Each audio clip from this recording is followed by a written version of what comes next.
2020, which was spent battling the COVID-19 pandemic and the economic fallout of the disease, Nigerians are hoping for a new beginning this year and an opportunity to recoup all their losses. Our correspondent, Tope Fagbemi, reports. After a difficult year battling the coronavirus pandemic, the year 2020 ended with several countries, especially in Europe and America, administering COVID-19 vaccines to its citizens in a bid to halt the spread of the virus. However, there are fears that Africa may be relegated in the scramble for vaccines. One of the problems you've got with these COVID vaccines is not many of them have been trialed in Africa. Luckily, AstraZeneca is one of the ones that has been trialed in Africa. But if you don't trial these vaccines in Africa, if Africa is not a part of the development, testing, and deployment of the vaccines, there's a risk that they might not even work on certain African populations. But the continent seems unwavering as several countries like Nigeria and Kenya have ordered millions of COVID-19 vaccines. We cannot wait to see China sending millions of vaccines to Africa so that the Forum for China-Africa Cooperation and the Belt and Road Initiative, all this, we have to have healthy countries, to have healthy bilateral and multilateral relationship with China. Hopefully, Africa, which has recorded far less casualties than expected, will overcome the pandemic in 2021. Meanwhile, the African Continental Free Trade Area begins operating this month after the COVID-19 pandemic led to the rescheduling of its original launch date. The Continental Free Trade Zone becomes the largest new economic bloc since the creation of the World Trade Organization in 1994. It will bring together 1.3 billion people in a $3.4 trillion economic partnership. In consideration of this, Nigeria, which shut its land borders in 2019, has reopened for business.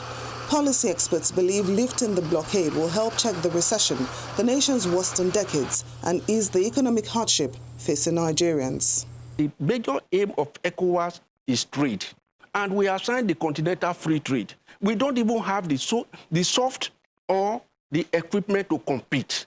And if we now talk of benefit, what has been the benefit of the closure?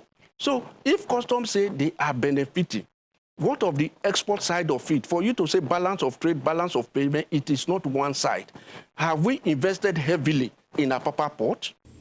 Also, the African Development Bank forecast that Africa's economic growth could rebound in 2021, provided that governments manage the COVID-19 infection rate very well.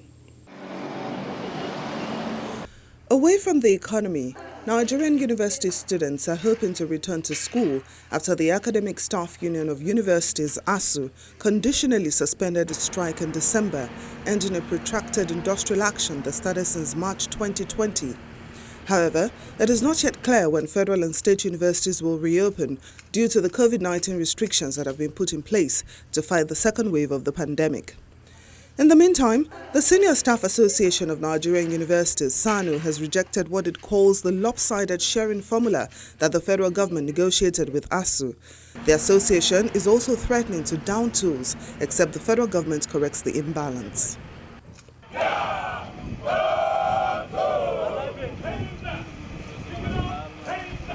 Finally, security is paramount not only in Nigeria but for the West Africa region and the continent as a whole. According to the International Crisis Group, Boko Haram is both a serious challenge and a manifestation of more profound threats to Nigeria's security. Therefore, the federal, state governments and the region must develop and implement comprehensive plans to tackle the crisis. In addition, there is an urgent need for the African Union's Peace and Security Council to improve its dialogue-centered approach to conflict prevention and resolution of conflicts. Though we did not achieve the Agenda 2063 flagship initiative of silencing the guns by 2020, 2021 marks another opportunity to achieve this target. Tope Fagbemi, reporting for Channels Television News. All right, let's get more on this story from a public affairs analyst, Mr. Achike Chude. What would you say are the major expectations of Nigerians regarding the economy and the standard of living in general in this new year? Well, Nigerians, I can assure you, will be in a hurry to forget all the travails that they went through this year, this past 1 year, things have been pretty difficult, compounded more by the COVID-19 pandemic. Of course, we know that the COVID-19 pandemic was a global phenomenon that had a very negative impact across the various economies of the world and also social impact.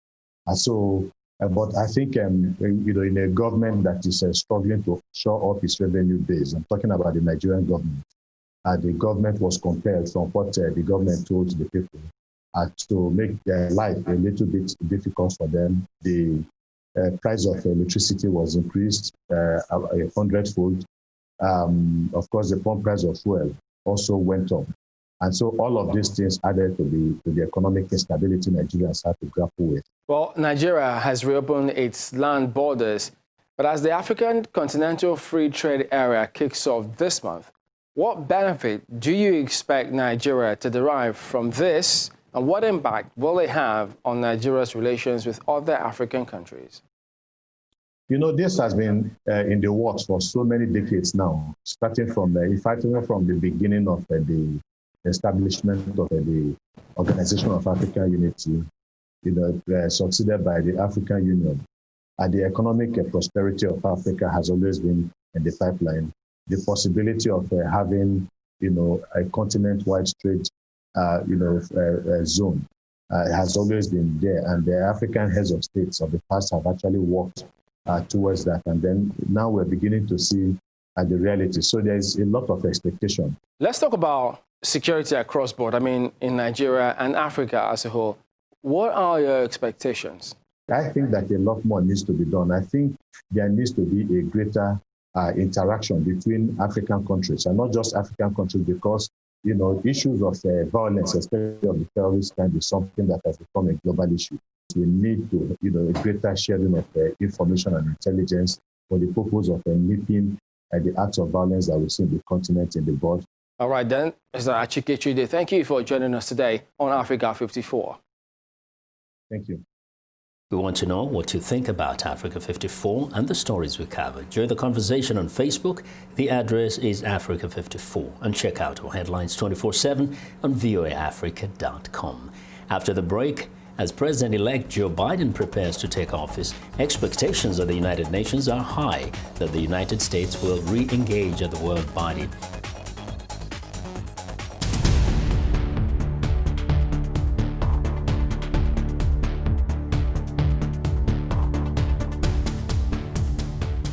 Welcome back to Africa 54. I'm Vincent McCory in Washington. After 4 years of President Trump's America First policy, President-elect Joe Biden says his administration will reassert the nation's historic role as a global leader. VOA correspondent Margaret Bashir reports expectations of the United Nations are high that the United States will re-engage at the world body. When he introduced his top national security and foreign policy officials last month, President-elect Joe Biden said they reflect that America is back. Ready to lead the world, not retreat from it. Once again, sit at the head of the table. Ready to confront our adversaries and not reject our allies. Ready to stand up for our values. At the United Nations, the Trump administration has slashed hundreds of millions of dollars in funding to programs, including peacekeeping missions, Palestinian refugees, and for women's reproductive health. It pulled out of UN agencies like the World Health Organization and quit a major accord on climate action. Biden could win some international goodwill by quickly undoing some of Trump's policies. Experts say UN Secretary General Antonio Guterres will likely have more latitude with the new U.S. administration. I think we're going to see Guterres laying out some pretty ambitious plans in the year ahead on how to fight climate change and how to fight inequality. Biden's nominee to be UN ambassador and member of his cabinet is career diplomat Linda Thomas Greenfield. America is back. Multilateralism is back. Diplomacy is back. Diplomats have publicly and privately welcomed her nomination. Whether to rejoin the Iran nuclear deal will quickly test the new administration. If Iran were to enter into strict compliance with the 2015 deal, then the U.S. will rejoin the deal, but only as the beginning of follow-on negotiations. And that's where the difficulties are going to come. At the United Nations, China moved to expand its influence as the Trump administration pulled back. Both allies and adversaries are eager to see how Biden and his UN envoy will translate this new U.S. leadership at the United Nations. Margaret Bashir, VOA News, New York. Social media platforms have fast become conduits of information disorder, making it difficult for the audience to detect what is true and false, even though some believe there is no practical way to fully curb the spread of misinformation on the internet. There are some tactics that could help, like Otito app, which was developed by software entrepreneur Timi Olotu. Social media comprises of public platforms that allow anyone post any information online without accountability.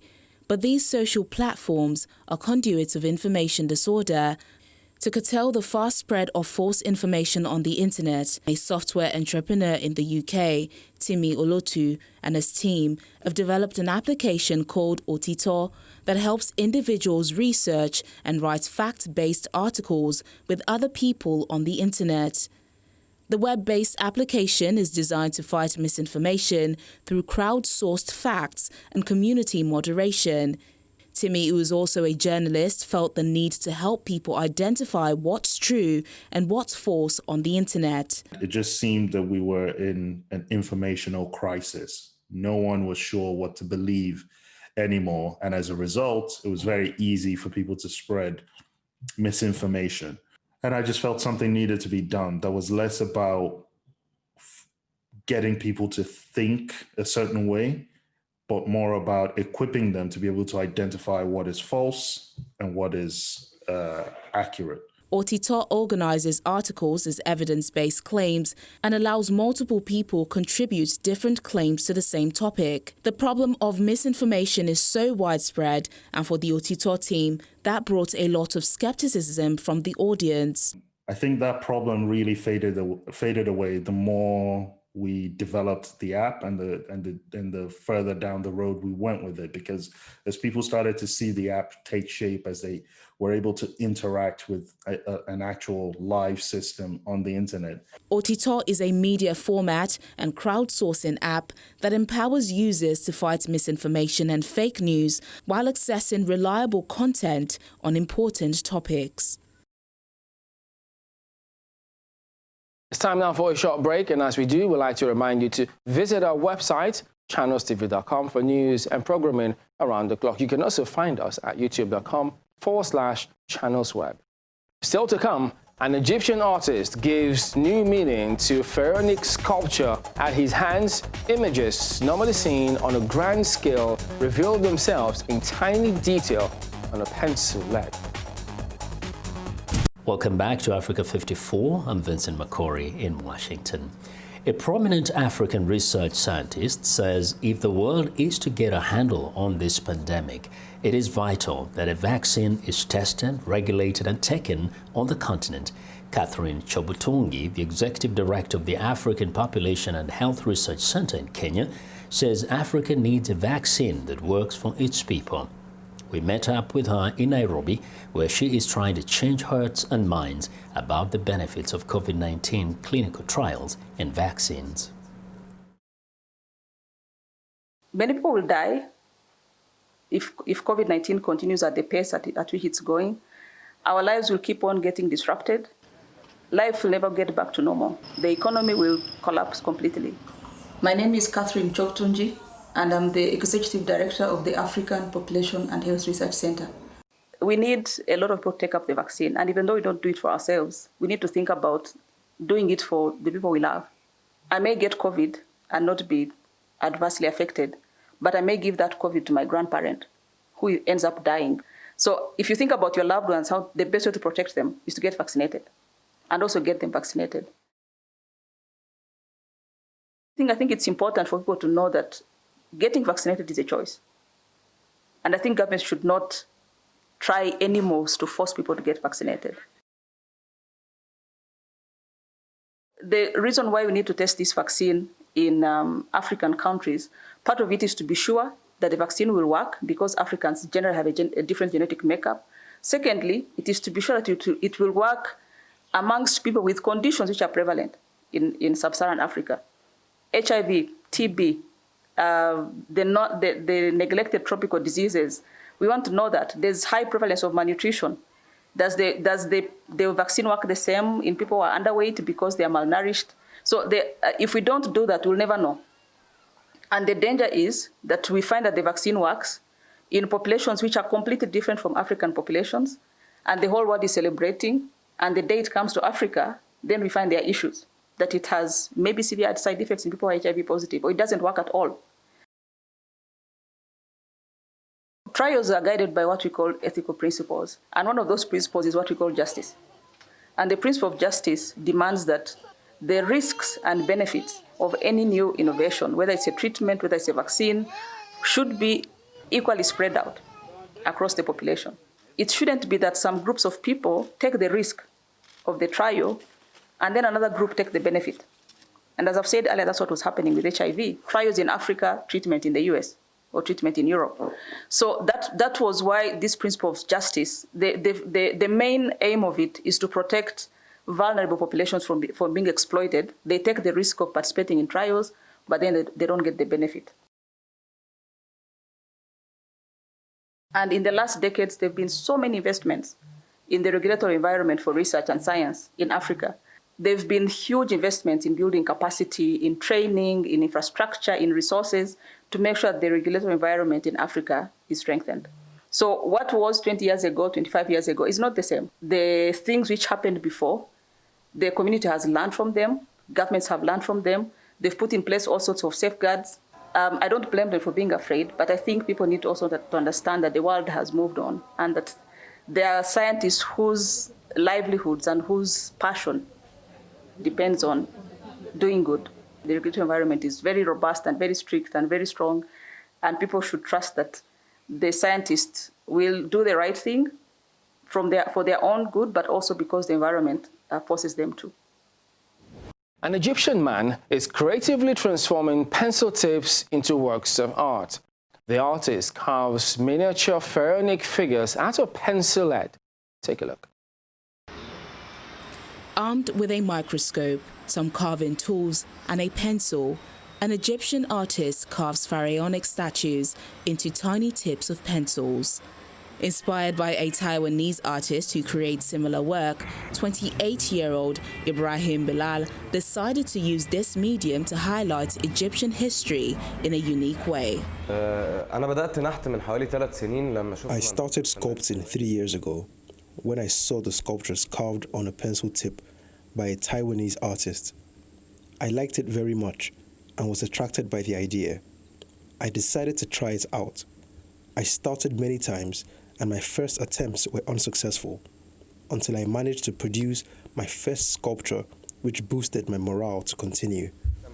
The artist, who graduated from law school, markets his work on social media platforms and runs an educational channel on YouTube where he shows his techniques. This inspired me to further work on this idea and develop myself so that the quality becomes high and be at the same level of foreign artists who master this kind of art.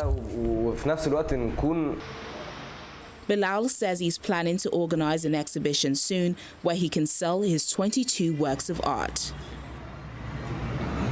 While some are looking ahead to 2021, others are looking further into the future.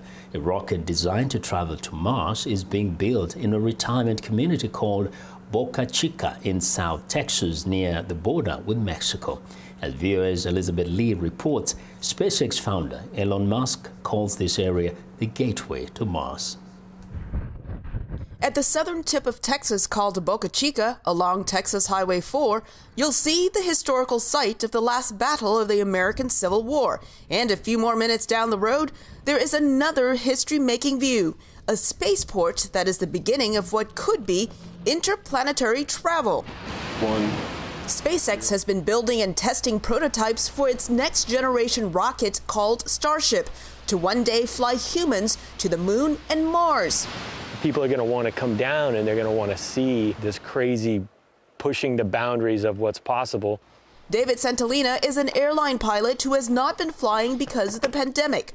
When SpaceX picked South Texas as the site of a spaceport for Starship, Centellina saw an opportunity. You know what? You only live once, so I bought it, and then, you know, it was a tremendous amount of work, but it's really coming along. He purchased land near SpaceX's future spaceport and started building to make it a destination for space lovers to watch launches with campsites and trailers for rent. If it lands, it's going to be amazing. If it crashes, it's going to be amazing. Either way, I'm going to be there and watch it. Local residents have seen successes and failures, such as this high-altitude flight test that met a spectacular end. SpaceX founder Elon Musk congratulated his team on social media, saying, quote, "We've got all the data we needed." Musk describes South Texas as the gateway to Mars. He says he is highly confident humans can land on the red planet in 6 years. Since SpaceX broke ground in 2014 in South Texas, it's been building and conducting tests for a working Starship, a rapidly reusable rocket that aims to make interplanetary space travel like air travel. The site has brought jobs to this area, but progress comes at a price. Some residents who live in the village near the spaceport say they've had to sell their homes to SpaceX at prices they wished were higher. In their place, SpaceX employees have moved in. We had a home that SpaceX needed, and that home was right in the middle of the compound for the production shipyard. We had no way to get away from the construction. Maria Pointer negotiated with SpaceX and moved out in March, and SpaceX employees quickly moved in.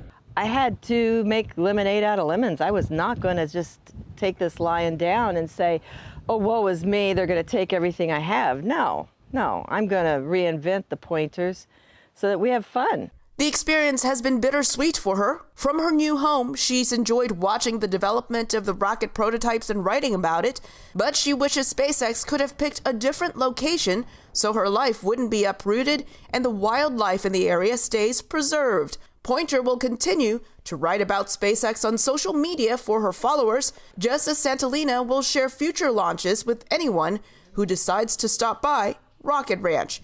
Elizabeth Lee, VOA News.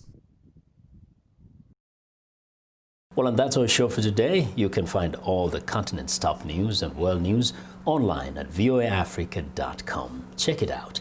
I'm Vincent Makori in Washington. Channels Television has our last word from Lagos.